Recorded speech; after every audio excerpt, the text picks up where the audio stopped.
J'ai pas envie d'être juste au service de ma propre carrière. J'ai envie que ce que je fasse d'un point de vue professionnel soit quelque chose qui contribue au bien des patients, des médecins. Bonjour à tous et bienvenue dans ce nouvel épisode du podcast Au grand remède, les petits mots. Je suis Romain Poncet, ingénieur de recherche en sociologie au sein de la chaire Valeurs du soin. Aujourd'hui, j'ai le plaisir d'être en compagnie de Thomas Sanchez. Bonjour Thomas.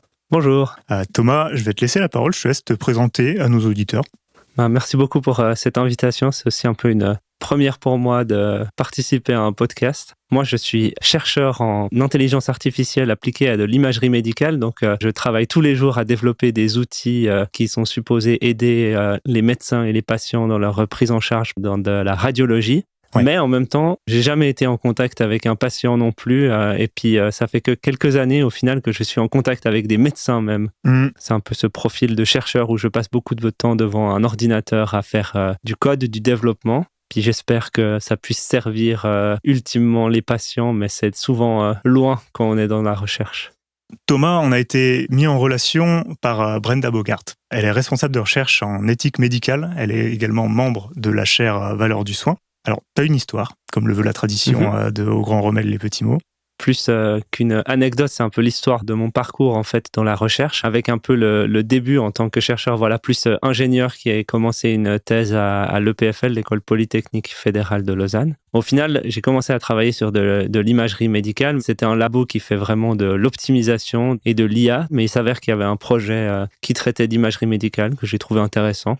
Au fur et à mesure un peu du temps passé sur cette recherche, il y avait des tensions au sein de moi-même parce qu'on développait des nouvelles méthodes pour essayer d'optimiser l'acquisition de l'IRM, donc en gros essayer de rendre ça plus rapide, plus efficace en se disant quelles sont les informations les plus importantes à acquérir. On avait développé une méthode simple qui marchait bien et après il y a eu des méthodes d'IA très sophistiquées qui arrivaient sur ce problème, qui montraient des résultats très bons. Et puis on a commencé à voir en fait que notre méthode qui était toute simple, elle était aussi bonne, voire meilleure que des méthodes super sophistiquées d'IA qui utilisaient des algorithmes passablement compliqués. Donc, c'était un peu déjà une surprise parce que je comprenais pas trop pourquoi ces articles publiés dans les meilleures conférences d'IA qui existent dans notre champ de recherche, ils fonctionnaient pas vraiment, en fait, au final, pour moi, parce qu'ils arrivaient pas à faire ce pourquoi ils étaient conçus. Ouais.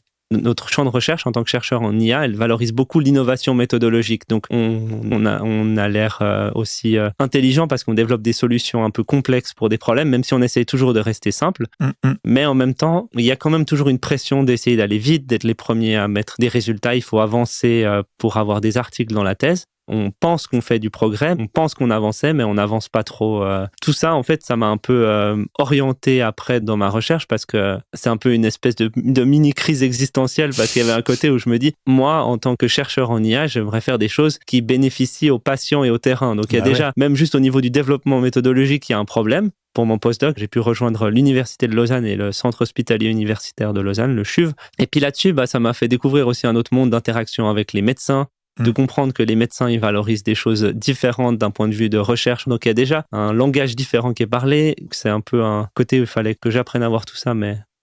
C'est une question de toute manière que j'allais te poser, c'est le sujet de l'IA, c'est vrai qu'il est très à la mode en fait, on en parle beaucoup. En tout cas, appliqué aux soins, ce que tu vois, c'est que l'innovation appliquée à l'IA dans le domaine du soin, c'est peut-être parfois de l'innovation pour l'innovation. D'autant plus qu'il n'y a pas forcément de rencontre, de lien qui va se faire entre des chercheurs, des scientifiques et des professionnels de santé. Ça, tu dirais que c'est préjudiciable pour la science en général ou utile d'une certaine manière et préjudiciable dans l'autre, parce que d'avoir des gens qui peuvent avoir la liberté d'être concentrés sur des développements méthodologiques, ça peut faire vraiment quelque chose qui fait des avancées majeures de temps en temps, mais en même temps avoir des gens qui font juste des innovations méthodologiques qui prennent pas le temps ou la rigueur de les comparer de façon adéquate, en fait c'est quelque chose qui est préjudiciable parce que du coup on a des experts qui sont cloisonnés, qui développent des choses en fait dont les médecins des fois n'ont aucune utilité et qui en fait des fois même ne servent à rien du tout parce que elles ont abordé le problème dans un angle qu'il fallait pas. Et puis je vois même déjà en comparant ma propre recherche maintenant à la recherche que je faisais quand j'étais dans ce labo plus d'ingénierie, ça n'a aucun sens d'un point de vue plus médical, par exemple, de traiter des images comme 2D alors qu'elles sont en 3D. C'est des choses qu'avant, c'était pas important pour moi. Mais en fait, pour un médecin, c'est quand même très important et ça ferait que la recherche peut avoir aucun sens si on passe d'un plan à l'autre. Cette question du temps, c'est quand même un truc qui revient assez souvent en fait dans ce podcast, sauf qu'on l'avait jamais abordé de cette manière-là. En sociaux, en sciences politiques, etc., nous, on parle de nouveau management public, c'est-à-dire qu'on va venir plaquer un peu des dimensions de l'ordre de l'économie du privé, d'optimisation, de rendement, de productivité, côté hôpital, avec le fait que il y a de plus en plus d'indicateurs chiffrés, parce qu'il faut aller vite, il faut être performant, il ne faut pas perdre de sous.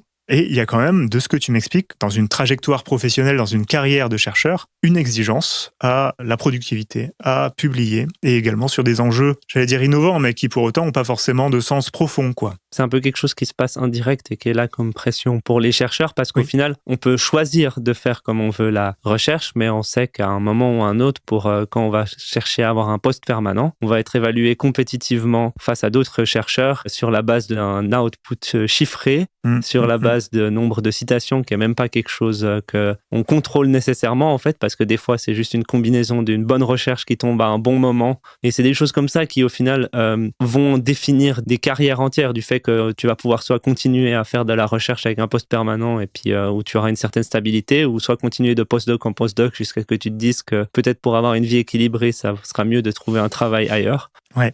À moins que tu y fasses quelque chose d'intentionnel. Oui. C'est plutôt la course à la productivité, parce que des autres personnes que tu connais pas, qui sont anonymes, mais qui postuleront aussi au même poste que toi, ils sont en train de dévouer toute leur vie à faire de l'IA, à faire le plus de publications, à passer tout leur temps là-dessus, à sacrifier des fois même une vie autre qu'ils pourraient avoir, parce qu'ils choisissent de faire des postdocs à l'étranger pour avoir un cursus avantageux. Tu te retrouves dans ce tapis roulant où tu cours pour essayer d'aller plus vite. Faut faire un choix, soit tu prends cette machine-là et tu n'as pas de garantie, mais tu fais comme tout le monde, soit tu fais l'autre et puis tu as pas de garantie, mais j'ai l'impression que tu réussis quand même peut-être à avoir un peu plus de liberté et aussi une ouverture sur d'autres choses de la vie qui sont importantes en dehors du travail.